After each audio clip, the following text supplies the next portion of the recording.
para más, no importa que te rías de mí. Bienvenidos a una nueva temporada del Ciudadano se Revela. ¿Cómo le va, Luis? Pero muy bien, estrenando casa nueva, Casa nueva, casa nueva. en los estudios del canal Telecom. Sí. Agradecer a la empresa que este año vamos a estar Saliendo acá saliendo desde desde Somos Misiones y desde Canal 527 de Flow para todo el país. Así no que, fue fácil llegar hasta acá. No fue fácil, pero fue fácil. todo trabajo. Bueno. Y tenemos en el segundo bloque entrevista exclusiva con el gobernador Oscar Herreraguat, que ya está acá en los estudios. Así que bueno.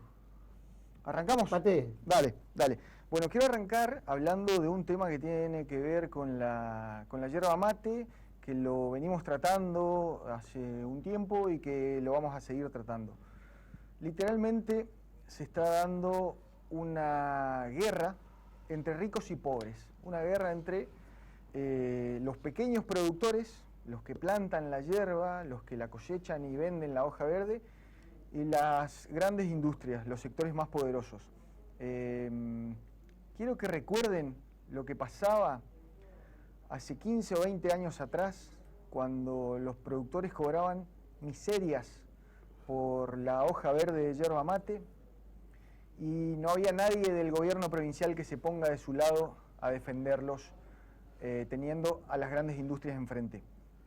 Habían tractorazos, habían movilizaciones hacia Posadas, piquetes en las rutas, los productores vendían sus chacras, abandonaban la producción. En síntesis, o en definitiva, se movilizaban los productores.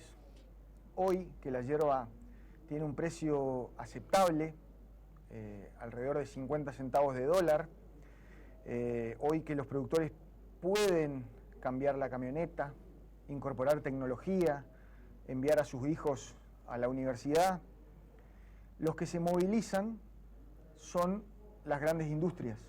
Hoy se movilizan los poderosos. ¿Por qué? Porque quieren volver a la época donde pagaban 2 centavos por el kilo de hoja verde y la vendían 50 o 100 veces más caro, una vez empaquetada, ¿no? ¿Cómo se está dando esto?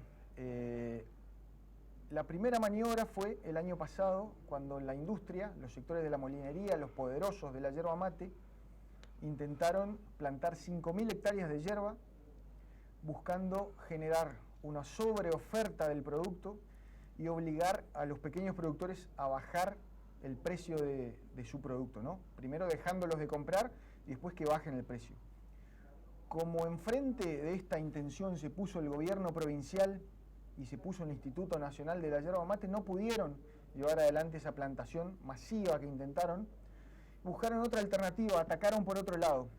Están trayendo yerba de Brasil y de Paraguay, importada, más barata y de mala calidad, tiene mucho palo, hojas quemadas, para también dejar de comprarle al pequeño productor y buscar que baje el precio. Esta guerra, esta batalla entre ricos y pobres, entre productores y la molinería va a continuar, porque estos sectores tienen poder, tienen contactos, tienen influencia y van a seguir intentando que el precio de la yerba baje y tener la rentabilidad de otros tiempos cuando los productores cobraban miserias por la hoja verde. Ahora quiero hablar brevemente de política, un poco del gobierno provincial, un poco del gobierno provincial, un poco de la oposición. Se cumplieron 2 años de la pandemia y los números reflejan cómo le fue a cada provincia, cómo le fue a cada país en la estrategia que llevó adelante cada uno en la pandemia. Y los números que se están conociendo en el transcurso del año, al cumplirse 2 años de pandemia, este mes, el mes pasado, los balances, hablan de que la provincia de Misiones tuvo los niveles más altos de recuperación económica en estos 2 años, cuando se mide generación de empleo y consumo.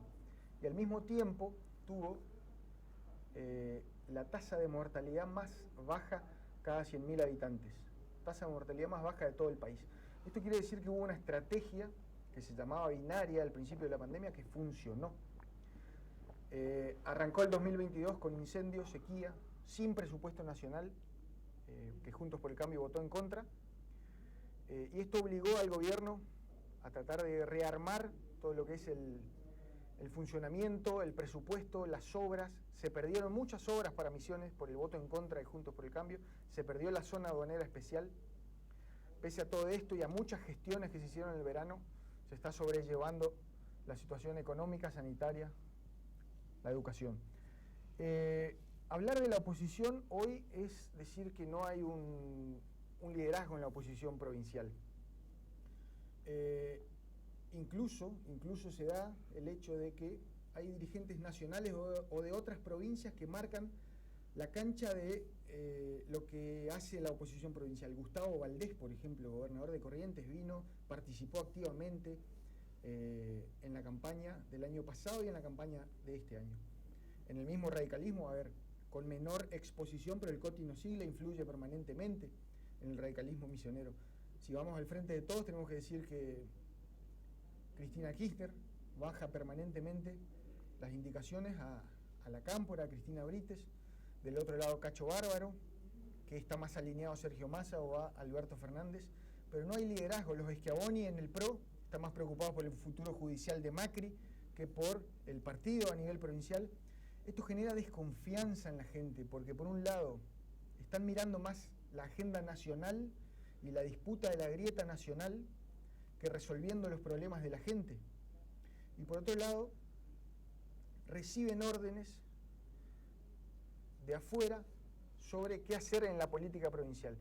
Esto la gente lo percibe y esto la gente lo expresa en las urnas.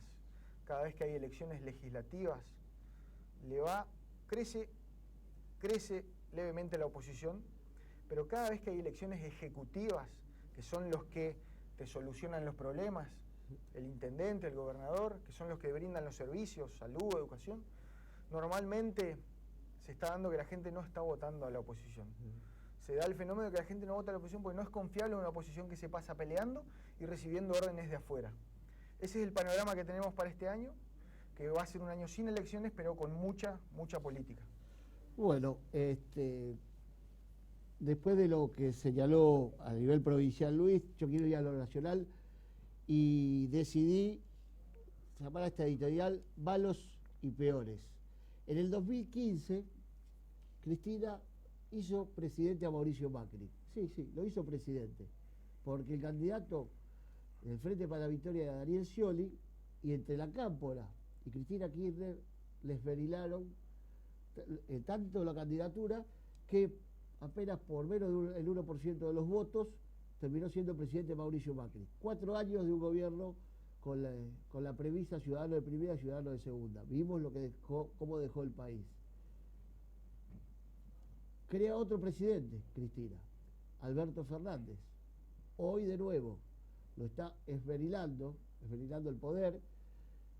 Alberto Fernández, digamos que o no superó las expectativas que tenía esta coalición, porque las coaliciones fallan. Como falló la coalición de Cambiemos, está fallando la coalición del Frente de Todos. Fue una coalición electoral, pero en los papeles no quería Cristina que funcionara como una coalición ejecutiva. Sí pasó que Cambiemos, la coalición fue electoral, se ganó y después Macri a los radicales los echó, no lo dejaban ni opinar. Ahora nos encontramos con que hay un problema del gobierno nacional interno en el Frente de Todos. Y Cristina está generando, y la Cámpora, Cristina Kirchner está generando una debilitación del gobierno nacional, lo que nos hace pensar que el año que viene, de cabeza, vuelve un gobierno macrista. Esperemos que no sea Mauricio Macri, esperemos que sea otro, pero va a ser muy difícil que se remonte todo esto que está pasando en el gobierno nacional, más allá de la gestión. Porque el tema político desgasta. Es muy egoísta todo y tengamos memoria. Macri fue presidente por Cristina Kirchner y la Cámpora.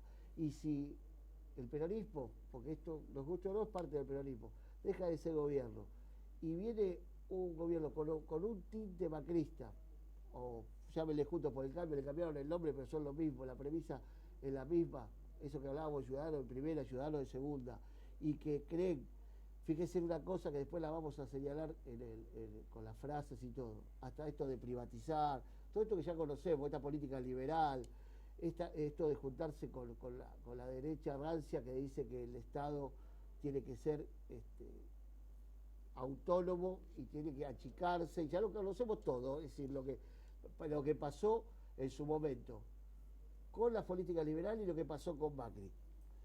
Y además de todo esto, dejó una deuda que, bueno, ahora se firmó el acuerdo. ¿Qué quiero decir, aparte del tema político electoral? El acuerdo que firmó el gobierno nacional con el FMI es un acuerdo para pagar la deuda que dejó Macri. No es que era deuda de Alberto Fernández. Se comunicó mal, pero se comunica mal porque acá hay otra pelea, que es una pelea de egos, de justicia y de varias cosas más. Así que recuerden, si este año político, como dijo Luis, termina rompiéndose el frente de todos y el 2023 tenemos un gobierno parecido o con globitos amarillos, tenemos que agradecérselo a Cristina Kirchner y a los chicos de la Cámpora. Muy bien. Bueno, nos vamos a un corte. Volufrase. Ah, las bolufrases. Volufrase. Es el primer programa, ya me estaba olvidando. Se estaba olvidando. Vamos a la volufrase y hoy tenemos uno de cada lado para equilibrar. Sí, ¿no? sí. Bueno. La primera. La ponemos a Macri, que lo vamos a tener. Gracias a Dios que aparece Macri. A ver si viene la. Tenemos uno de cada uno. Ahí está, sí se puede. Bueno, dijo, si vuelvo a ser presidente, privatizo Aerolíneas Argentinas. Por lo menos sincero. Ahora, sí. hay algo que es verdad. Lo escuchaba a las pilas el otro día el diputado nacional, que es presidente del bloque, tiene una comisión de presupuesto, o está en la comisión de presupuesto, y decía que sí, que hay que empezar con las privatizaciones, a pensar en las privatizaciones. Así que el que gane... Qué mala memoria que tienen los argentinos, qué mala memoria que tenemos. Lo que venga Juntos por el Cambio va a avanzar en eso, porque si él dice vamos a privatizar Aerolíneas, porque lo midieron bien. Bueno, le dejo la otra volufrase para usted. Volufrase, ya para el próximo programa la vamos a tener con el graf. Es el primer programa. Alberto Fernández. Sí. Cambiamos la imagen, vamos a la volufrase. Sí. Ahí del está. presidente Alberto Fernández, una del ex y una del actual. Sí. Lo que dijo fue lo siguiente, ya me da risa Sí. antes de leerlo, ¿no? Vamos por el camino correcto, ¿no? Vamos por el camino correcto. No me quiero imaginar si hubieran agarrado el camino. No, y ¿Dónde íbamos a terminar? aparte fíjate que saluda con la B y con el radical cuando decía que admiraba a Alfonsín. Sí, Alfonsín. Así que bueno, arrancamos el programa, vamos a un corte a ver si volvemos al piso. Nos vamos a un corte y en el próximo bloque el gobernador Oscar Herrera Huat.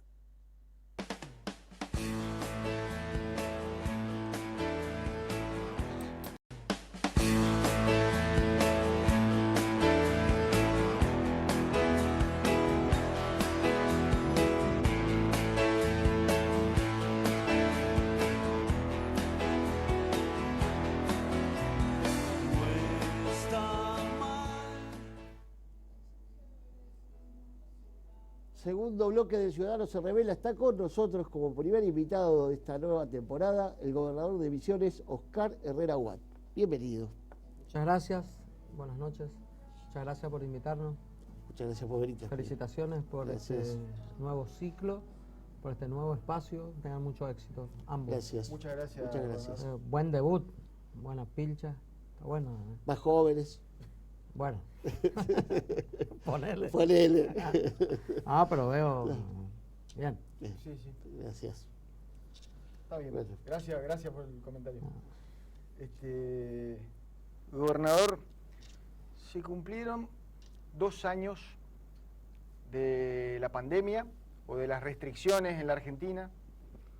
En marzo, hace poco.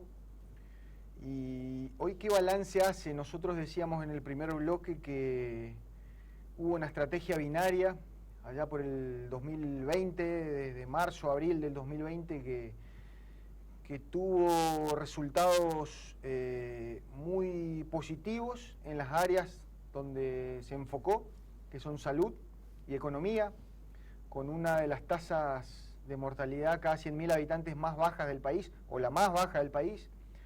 Y si hablamos de economía, también los informes económicos que se publicaron en los últimos días hablan de una recuperación en consumo y en creación de puestos de empleo, que fue de la más alta del país. Por eso hago referencia a la estrategia binaria, salud, educación, 2 años. ¿Qué balance hace usted? Bueno, justamente, mira, hace muy poquitito, te diría 1 hora y alguito, recibí el último informe que hace a los datos estadísticos de la provincia, y bueno, coincide un poco con lo que me estás preguntando. Enseguida vamos a hablar de la estrategia binaria, del trabajo. La tasa de desocupación en el cuarto trimestre del 2021 es del 4%. En el tercer trimestre, esto es el cuarto trimestre del 2021, Sí. en el tercer trimestre del 2021 era del 5.4%. 5.4 bajó al 4%. Es decir, que cayó 1.4 porcentual. Sí. Hay 7.000 personas desocupadas y en el tercer trimestre había 9.000 personas desocupadas. O sea, hay una reducción de 2.000. Sí, casi en porcentaje de 20%. desocupación. Exactamente. Respecto al cuarto trimestre del 2020, porque estos son los comparativos que uno tiene que hacer, ¿no? Tiene que retrotraerse al 2020. La tasa de desocupación era del 6.4. Del 6.4. Es decir, que se redujo en 3.000 entre el cuarto trimestre del 2020 y el cuarto trimestre Del 21. Sí. del 21. La tasa de actividad en el cuarto trimestre del 21 es la última registrada del 46.4. En el tercer trimestre era el 45.5 y en el cuarto trimestre del 2020 era del 45.5. O sea, hay un incremento en esta tasa en el cuarto trimestre. La tasa de empleo en el cuarto trimestre del 2021 es del 44.6, o sea, 169.000 personas. En el tercer trimestre del 2021 era del 43.0, 162.000. Es decir, que del tercero al cuarto trimestre del 2021 se crearon 7.000 puestos de trabajo. En el cuarto trimestre del 2020 la tasa de empleo era del 43.1. O sea, es para tener en cuenta, en la comparación de trimestres se crearon 8.000 puestos de trabajo. Claramente, más allá de las cuestiones restrictivas de la pandemia, la decisión, la toma de decisión de la política de sostener una salud fuerte con una economía equilibrada ha dado la posibilidad de tener un crecimiento en los últimos años de indicadores que en otro lado no tuvieron estas características. Sí. Lo que no significa que en esto haya un crecimiento aún mayor, sino que hay un sostenimiento de la actividad económica con un crecimiento progresivo, sostenible, que hace que quien vive en la provincia de Misiones tenga una perspectiva de que aún en el peor escenario que nos tocó vivir en nuestra provincia, la expectativa de crecimiento y de desarrollo se mantuvo en nuestra población, ¿no? Eso creo que es un detalle muy importante que hace a la política pública, porque eso se sostiene con el desarrollo de la política pública. Hemos tenido y seguimos teniendo la menor tasa de mortalidad en lo que hace a números absolutos de pandemia, un descenso muy importante de los diferentes índices de mortalidad en la provincia, la tasa de internación, una de las más bajas proporcionales de la Argentina por pandemia, la menor tasa de utilización de camas de unidades críticas dentro de la República Argentina, ¿sí? Teniendo en cuenta la cantidad de camas que se ocuparon en terapia intensiva, tanto en el sector público como privado en la provincia de Misiones, teniendo en cuenta que fue la única provincia que no focalizó en hospitales de única medida. O sea, Misiones atendió al paciente COVID y lo sigue atendiendo en cualquier lugar de su territorio. Llámese San Pedro, llámese Posadas, llámese sector público, llámese sector privado. Creo que eso configura una fortaleza muy importante del sistema sanitario de la provincia, ¿no? El sistema sanitario público como la nave insignia en lo que hace al proceso de trabajo, pero también el acompañamiento del sector privado, que en todo momento dio ese soporte necesario para robustecer en los momentos más difíciles.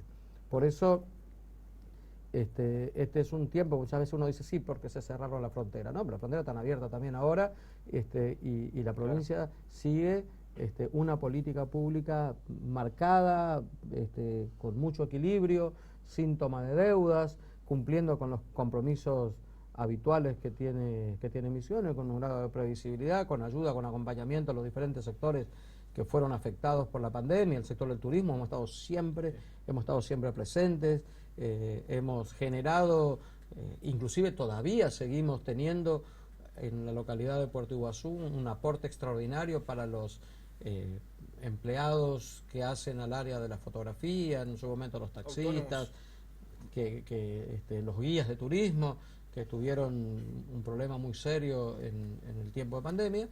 Aún ahora, en plena recuperación y en pleno auge de lo que es el turismo en la provincia, nosotros lo seguimos sosteniendo hasta una recuperación plena, ¿no?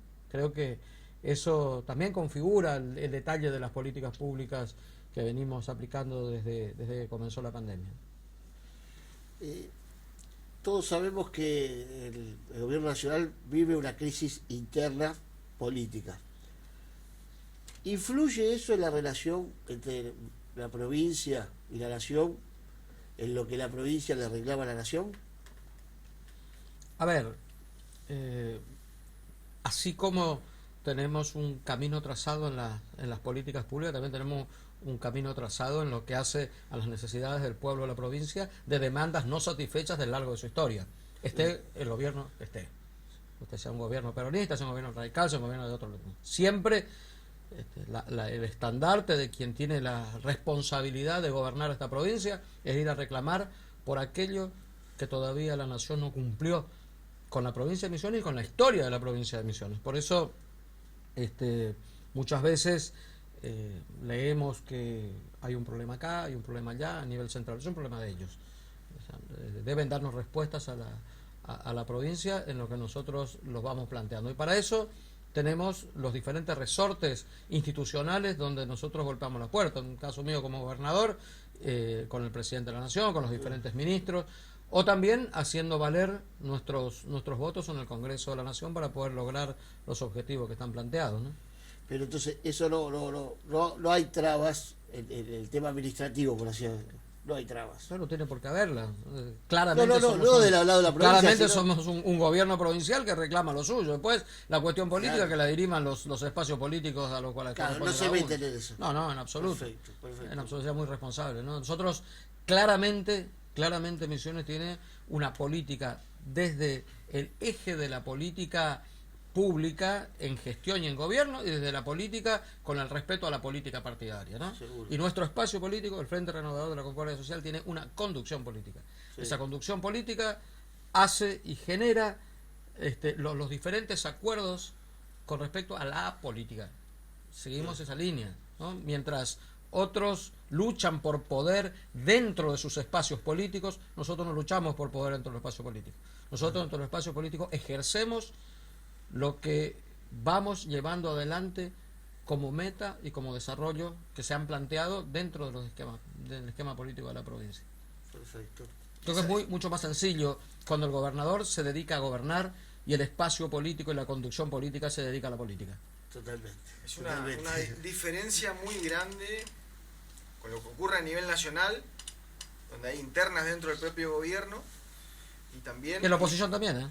Y también en la oposición nacional y en la oposición provincial, porque hoy no hay liderazgo, van a internas para definir hasta en qué silla se van a sentar, vienen dirigentes de afuera, y esto me hago cargo, lo digo yo, y le bajan línea sobre cómo actuar en la política provincial, y lo dije, Gustavo Valdés, por ejemplo, gobernador de Corrientes, vino a intervenir en la política provincial, en el radicalismo, con menos exposición yo, también el Cotino Sigla en el radicalismo, los dirigentes nacionales en el Frente de Todos.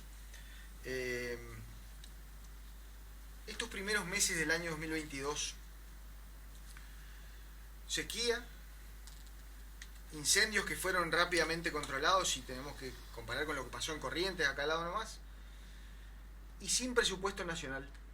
Sin presupuesto nacional por el voto de los diputados de Juntos por el Cambio. ¿Cómo se trabajó?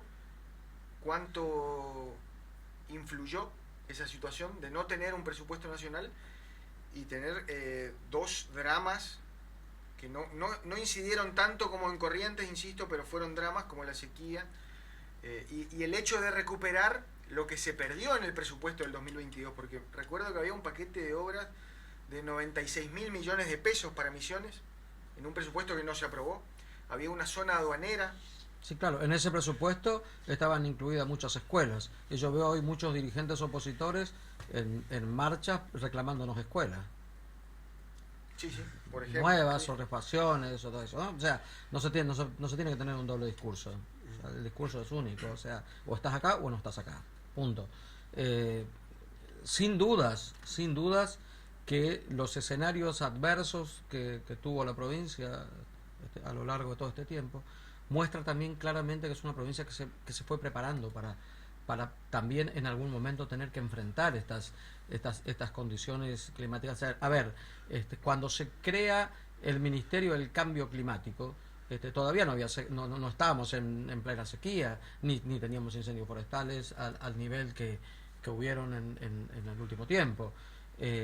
Cuando nosotros tomamos la decisión de crear hace prácticamente 2 años la Brigada de Incendios Forestales dentro del ámbito del gobierno provincial, pero en la Federación de Bomberos Voluntarios de la provincia, Misiones tenía incendios aislados en áreas de rozado, sobre todo en áreas de cultivo, pero nosotros pudimos crear, fortalecer y darle las herramientas dentro de los convenios que tenemos de trabajo con la Federación de Bomberos Voluntarios, y creamos un cuerpo muy importante, una brigada de incendios forestales, de las cuales el gobierno provincial aporta los sueldos para los bomberos, que están distribuidos en los diferentes cuarteles de la provincia, más la capacitación, más el equipamiento, la compra de un helicóptero hidrante, más un segundo helicóptero hidrante que compramos ahora, teniendo en cuenta las características del territorio de nuestra provincia, ¿no? Que cuando se comienza a quemar es en el momento donde tenés que comenzar a actuar con todo lo que tenés de herramientas y de estructura para esto. Aún la furia de la naturaleza y las adversidades climáticas, a veces no hay recursos quizás que puedan satisfacer todas las necesidades, pero hemos estado preparados. Nos preparamos también con los bomberos voluntarios, con los bomberos de la policía de la provincia, con la Federación de Bomberos, haciendo reuniones y sabiendo dónde tenía que ir cada uno en los momentos en que se necesitaba y que se desencadenaba la urgencia. Pues bien, también nos ha permitido esto ayudar y acompañar al gobierno de la provincia de Corrientes, donde le hemos también enviado recursos, y hemos enviado hombres, hemos enviado brigadas para acompañar, para ayudar y para que bueno este momento pueda ser superado en el menor tiempo posible. La emergencia hídrica también nos encontró con un presupuesto importante para poder afrontar varias obras que, si no lo hubiésemos iniciado, quizás la crisis hubiera sido aún mayor. En la localidad de Puerto Iguazú pudimos terminar una toma en el río Paraná, cuando el río en el río Iguazú prácticamente se estaba secando. Pues bien, ¿qué pasaba si no teníamos la toma sobre el Paraná, que la pudimos poner en funcionamiento antes de comenzar toda la crisis? La crisis hubiera sido aún peor. Es cierto que todavía nos falta mucho para poder llegar a lo óptimo, pero de que transitamos un camino en un momento crítico, pero con los elementos necesarios para poder hacerlo, es importante para poder dar respuesta a la población. Los pozos perforados en los diferentes municipios, la recuperación de vertientes en otros, las redes de agua potable en otros, y bueno, eso nos permitió también que en el tiempo de la mayor sequía, porque esta es una de las mayores sequías de la historia de la provincia, con el índice de humedad más bajo de la historia de la provincia de Misiones, nos permitió poder transitar este tiempo con la menor crisis posible. Lo que no quiero decir que haya gente que la haya pasado bien, al contrario. O sea, siempre hemos estado al lado de ellos, acompañando, pero podría haber sido mucho peor como tenemos los ejemplos en otros lugares de la Argentina de que no se han tomado estas previsiones y los resultados que han tenido. Bueno, pues bien, de eso se trata también la política pública, de estar un paso adelante y de poder mirar y de poder leer las contingencias que uno puede tener cuando tiene que gobernar, ¿no? Recién nombraste a Corrientes. ¿Qué pretende la oligarquía yerbatera? No, a ver, yo no sería tan... O sea, que soy muy respetuoso de esto. Entiendo ¿El que... establishment yerbatero? ¿Cómo? ¿El establishment yerbatero? No, la industria, La industria. y muchas veces la industria que está en otras provincias y no en el lugar donde se produce la yerba mate, que es en la provincia de Misiones. Bueno, da pena también que muchas veces el poder político de la provincia de Misiones vaya y acompañe lo que es destructivo para el sistema productivo de nuestra provincia, la cadena mediana y pequeña, ¿no? Porque uno debe mirar, vuelvo a repetir, uno debe mirar toda la cadena productiva. O sea, el que tiene la responsabilidad de gobernar, la responsabilidad política, no solamente tiene que mirar lo que es la parte del procesamiento final, industrialización y venta, sino también tiene que ver el sector productivo. Y el sector productivo de la provincia de Misiones es el único que genera la materia prima, ¿no? Es el que genera la materia prima. Pues bien, nosotros lo que tenemos que hacer como gobierno provincial es cuidar y proteger al que produce, porque si el que produce no está, el producto después no va a estar.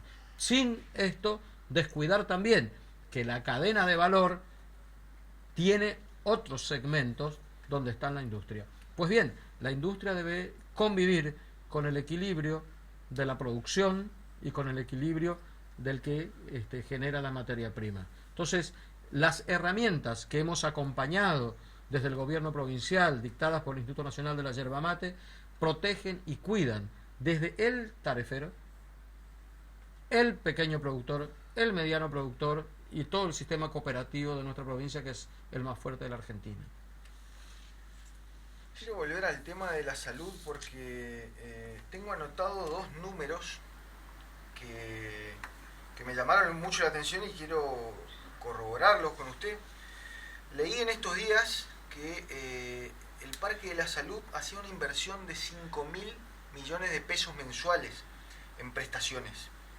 Y no termino de imaginarme cuántas prestaciones, de qué tipo y cuánto saldría en el sector privado ese tipo de prestaciones. Y por otro lado, hace aproximadamente un año, un artículo del diario Primera Edición hablaba de que cada día de un paciente internado en terapia intensiva tenía un costo de 130 a 500.000 pesos, de acuerdo a la patología, de acuerdo al tratamiento que recibía. Primero, corroborar si estos números son así, y segundo, la salud pública hoy me parece que brinda por encima el servicio que la privada, por lejos. Yo no tengo dudas. Expliquemos lo siguiente. Esos 5.000 millones mensuales hoy actualizados, era un dinero que antes se iba fuera de la provincia, porque el Estado provincial siempre se hizo cargo de la salud de su gente cuando se iba a otros lugares. Pongamos esto, porque esto es muy importante. La gente cree que nosotros comenzamos a gastar 5.000 millones. No.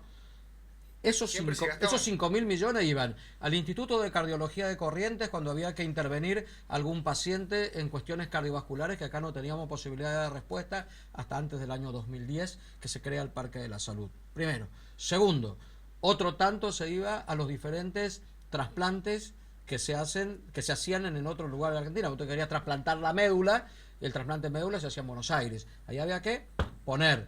Hoy el trasplante de médula se hace en nuestra provincia. Digamos, el gasto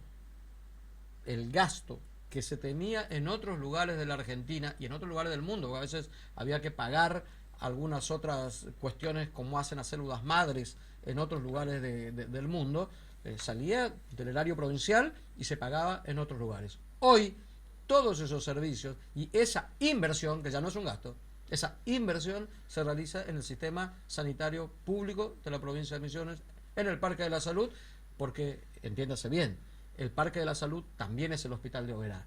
El Parque de la Salud también es el San Miguel Dorado. El Parque de la Salud también es el San Miguel Guazú. El Parque de la Salud también es el Instituto Misionero del Cáncer. Antes, para hacerte una radioterapia, tenías que irte al ROFO en Buenos Aires. Para hacerte una quimioterapia, tenías que irte al ROFO en Buenos Aires.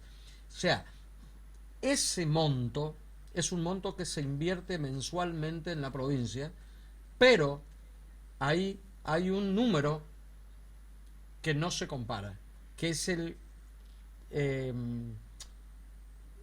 paciente que sufre el desarraigo de irse de Posadas a Buenos Aires y un tratamiento oncológico de 60 días, 90 días, de un año, Sí. aún más. En el Todavía hay pasillo algunos que del se van, hospital, sí. todavía hay algunos pacientes que se van, sí, pero son muy pocos, muy pocos. Por eso, claramente ese número, que parece un número, decir, a la flauta, no, ese es un número que si nosotros lo vemos hoy es un número de inversión. Antes era un número de gasto que le pagábamos al gobierno de la Ciudad de Buenos Aires cuando utilizábamos los hospitales del gobierno de la Ciudad de Buenos Aires, o a la provincia de Corrientes cuando pagábamos el Instituto de Cardiología de Corrientes, que eran los lugares donde más se utilizaban los sistemas de derivación. Por eso yo quiero ponderar esto como política pública. La decisión de la creación del Parque de la Salud, que muchos diputados de la oposición cuestionaron, Sí. el Parque de la Salud, una decisión que sostuvo el ingeniero Carlos Eduardo Rovira, hoy tiene estos resultados. Porque si no, muchas veces uno cree y dice, uy, ¿cuánto gasta el Parque de la Salud? No, hoy es una maravillosa inversión que permite que el misionero resuelva su problema en Misiones. Este fin de semana justamente estaba con una persona que hacía mucho tiempo que no lo veía, en eso que uno anda con las carreras, me lo encontré y me dice, sí, estuve con mi señora en otro lugar de la Argentina haciendo tratamiento oncológico. Y me dijeron, vaya a tal lugar, en el Parque de la Salud, en el Hospital Madariaga, en el Centro del Instituto Misionero del Cáncer. Hizo tratamiento acá, remitió su patología, y la verdad es que de una da satisfacción. Claro. Saber que antes nosotros recomendábamos a dónde tenían que irse. Ahora, de otros lugares de la Argentina recomiendan a dónde tienen que venir. Buenísimo. Dos preguntas, ya para terminar. Pero me quedó una segunda parte. Sí, la terapia intensiva, el Día de Internación. Sí. 500.000 pesos También, al día. también. A ver, pongamos blanco sobre negro. Mi debut en la función pública provincial fue como subsecretario de Salud en el hecho más trágico que tuvo la provincia y la ciudad de Posadas, que fue la tragedia del Paraná. La tragedia del Paraná, en el total de la provincia de Misiones, tomando en cuenta los 47, 48 hospitales que tenía Misiones, había 7 camas de terapia intensiva, de las cuales 4 estaban en El Dorado y 3 estaban en la ciudad de Posadas. Hoy hay más de 300 camas de terapia intensiva. El valor de una cama de unidad crítica hoy no es el de la cama de una unidad crítica en cualquier lugar. Es el valor de una cama de unidad crítica con todas las prestaciones y con toda la tecnología que tiene una cama de unidad crítica. Y ese es el valor que tiene una cama de unidad crítica. Oscar, por mi lado, para terminar, te voy a hacer dos preguntas. Primero, ¿cómo está la situación del COVID en la provincia? Y segundo, que le contés a los misioneros y a nosotros cómo fue esa intervención quirúrgica que te hiciste. Bueno, la ¿De qué se situación epidemiológica del coronavirus está controlada. Si bien el nombre de pandemia todavía se sostiene, hay otros lugares del mundo que han tenido algunos brotes en este tiempo. En nuestra provincia esta superposición de cepas que se vino dando, ¿no? Con Omicron, con Delta, hemos podido transitar un tiempo, en este último tiempo, con un número de casos importante a lo que veníamos teniendo, pero con una alta positividad, con una baja morbilidad y con una muy baja mortalidad. O sea, muchos positivos, pocos enfermos, pocos muertos. Eso también muestra claramente algunas estrategias de las cuales muchos medios han criticado, que es decir, el porcentaje de vacunación de la provincia. ¿sí? Sabiendo y teniendo en cuenta de que nuestra provincia tiene el 40 y pico % de jóvenes menores de 18 años, una de las fortalezas que hizo Misiones en la primera etapa del COVID. Bueno, pues bien, tener un buen esquema de inmunización, tener un buen esquema sanitario y una población que ha adoptado la cultura de las enfermedades SARS o de las enfermedades respiratorias, hizo que tengamos un bajo impacto y que hoy tengamos un impacto aún mínimo en la provincia. Creo que tuvimos 8 o 9 casos con una mortalidad muy baja, hoy prácticamente en cero. Así que esperemos seguir con mucha responsabilidad social, con mucha responsabilidad sanitaria, sosteniendo el estatus de provincia con un equilibrio epidemiológico, sanitario, económico, que es fundamental que podamos seguir sosteniendo esos tres ejes.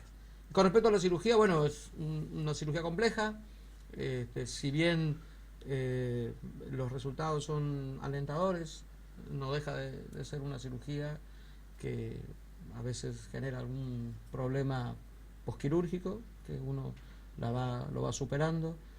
Es difícil y complejo insertarse nuevamente en las cuestiones habituales de la sociedad, que uno las fue perdiendo, que uno solamente se da cuenta cuando la tiene que comenzar a recuperar, ¿no? O sea, no escuchar la televisión, que para mí resultaba algo normal, digamos, era solo mirar las caras y leer los labios de algún programa que me interesaba mirar. Entonces, de pronto, como hace un año y Ciudadano medio, Sabela. no, hace un año y medio que no miro tele, digamos, no miro la televisión, más de un año y medio que no miro la televisión, no miro. Sí, sí. No miro porque no le encuentro sentido, porque no puedo escuchar, no lo podía escuchar. Entonces para mí ya era normal no mirar la televisión. Sí, miraba un partido de fútbol, sí, pero no sabía ni cómo se llamaban los jugadores. ¿No? Eso ya pasaba a formar parte Bassi de era algo, de San Lorenzo. decir, esto ya es normal. Bassi era de San Lorenzo. No sabía ni cómo se llamaban los jugadores. Por un lado. Por otro lado, también en la función pública uno comenzaba, si bien me gusta compartir, me gusta estar, sostener una reunión con audífonos a pleno no te da más que tu atención. Acuérdate que nosotros el ser humano tiene la atención para poder memorizar algo o para poder interiorizar algo, tiene la atención, que son los sentidos, ¿sí? La sensopercepción, que lleva a la memoria, ¿no? O sea, atención, sensopercepción y memoria son los tres ejes que tiene el ser humano para poder idealizar algo, ¿no? Entonces, cuando vos perdés la atención, ya prácticamente el resto no lo puedes desarrollar.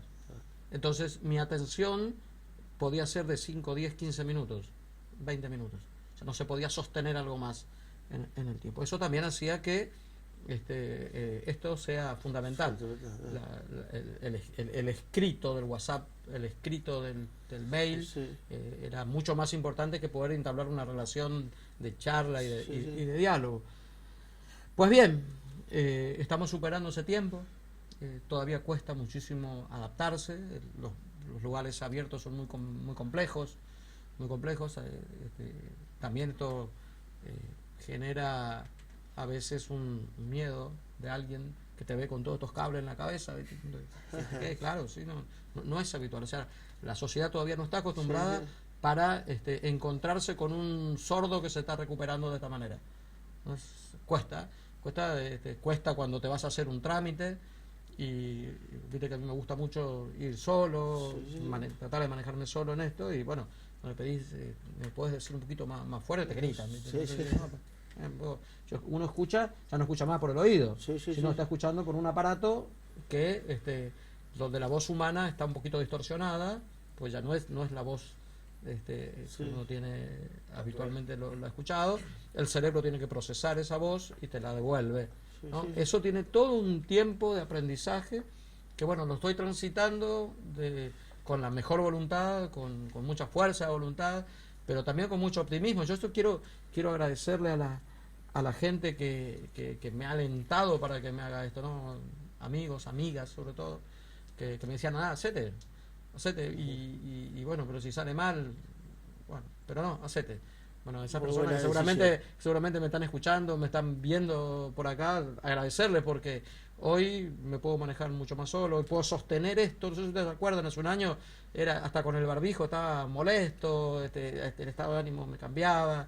Bueno, hoy un poco hasta el humor de uno ha cambiado, más allá que uno siempre trató de estar bien, pero bueno, hacen a un tiempo diferente que va a llevar su tiempo aún más. Esta recuperación llevará 1 año, 2 años seguramente. Transitaré el tiempo que me queda como gobernador aprendiendo a escuchar aún más de lo que tengo que escuchar. Buenísimo. Y bueno, decirle a quien tiene este problema que se anime, que lo haga, que la cirugía del implante coclear es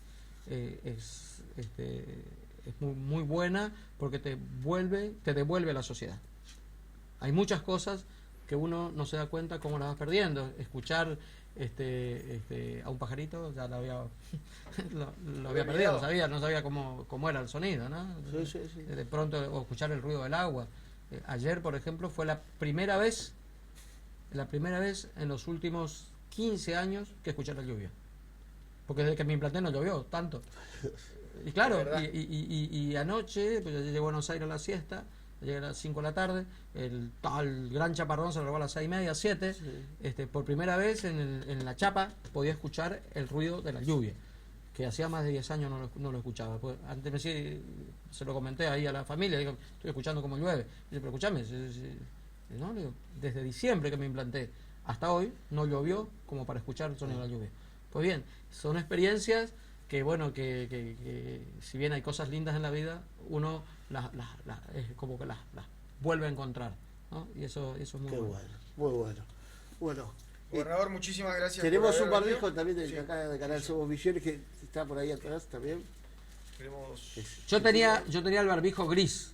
el barbijo gris. No, este es el del canal. Nueva Acá del temporada. canal, la nueva temporada del canal. Después le entramos, bueno. Ah, Tratás bien. entonces. No se quiere cruzar. Y el Cruzate, cosito... tiene esa parte de acá. Dale. Después de todo. Ahí va.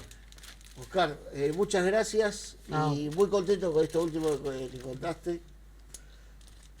Muchas bueno, gracias a ustedes por invitarme, por la tolerancia, por la paciencia. Tenía que haber venido el miércoles pasado.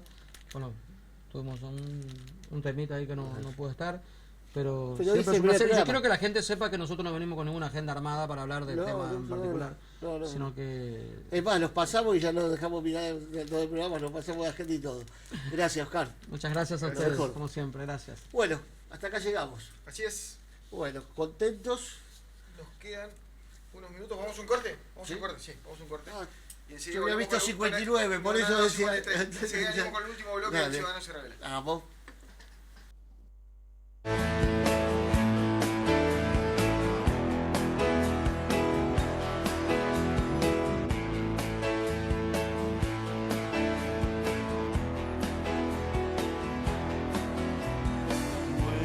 está mal que bailes desnuda sobre el agua del mar. Sí.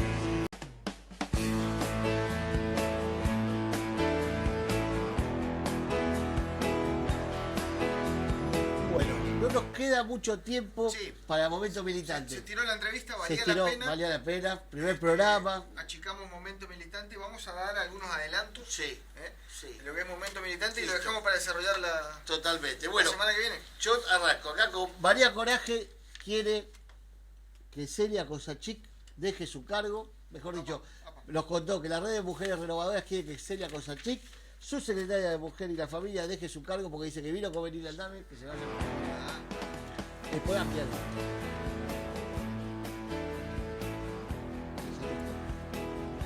Nos pusieron una foto. Está bien, ahí la tenemos. Bueno, vamos por otra. Sí, Andresito, la información de Andresito para este inicio de programa tiene que ver con José Cabral, presidente de la biofábrica. Parece que no cumplió las expectativas, estaba abulonado hace muchos años al ¿Toquillo? cargo. Sí, lo limpiaron de la biofábrica, le crearon un cargo bastante a ver, simbólico, por decirlo Sí. de alguna manera, Sí. en el Ministerio del Agro, pero el objetivo era sacarlo de la biofábrica porque no había cumplido con muchas cosas. Juan Pueblo, vamos a Juan Pueblo, tenemos ahí la foto, por las internas del 24 de abril. Teníamos una remera de Juan Pueblo, pero no queda tiempo para mostrarla. Bueno, las listas que se presentan el 24 de abril son Dignidad Peronista con Juan Chirrazábal y Convergencia Justicialista con Lalo Costa River. Bueno, me dice Juan Pueblo que duda que se hagan las elecciones internas ¿Otra vez? por el conflicto ¿Otra que hay vez? interno en el gobierno nacional. Siempre tienen un motivo. ¿Tenemos tiempo para Sí. Mambaco? Sí. Vamos a cambiar de foto entonces, nos vamos a Mambaco. Mambaco trae una foto de la asamblea por los 13 aniversarios del país, del Partido Agrario Social. Dice, no eran ni 100, me dice Mambaco. Había Mambaco más está gente en el asado de su casa el otro Sí, día. bueno, parece que desde el sector de Sereno salieron a sacar pecho después de esta foto y dijeron nosotros éramos los que movilizábamos. Nosotros Y por la eso el gente. país se quedó así, dice, Bien. ¿no? Bueno, Thompson y Thompson me mandó una foto, le manda saludos, ¿Ah, sí? de Humberto Chaboni con Pedro Puerta. Parece que Humberto Chaboni volvió a sus fuentes, digamos, a la conducción que siempre tuvo, más allá de Mauricio Macri, y impulsa la candidatura a gobernador de Pedro Puerta.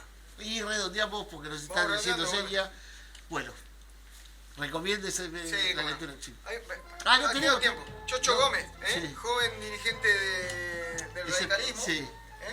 vinculado siempre al espacio de Martín Arjol, Se fue con Pepe Vianesi. se cambió de lado, se fue con Listo. Pepe Vianesi. Bueno, no nos queda más tiempo. Es el primer programa acá en el estudio de Somos Visiones y ya vamos a acordar todo. Listo, saludos. Como siempre les decimos, lean Misión Opina, lean Misiones para Todos. Como Nos también, reencontramos como también siempre les decimos, nos cruzamos, primer día del programa. Como siempre les decimos, no se dejen bastardear la dignidad. Lobo con los lobos, cordero con los corderos, vinimos para quedarnos.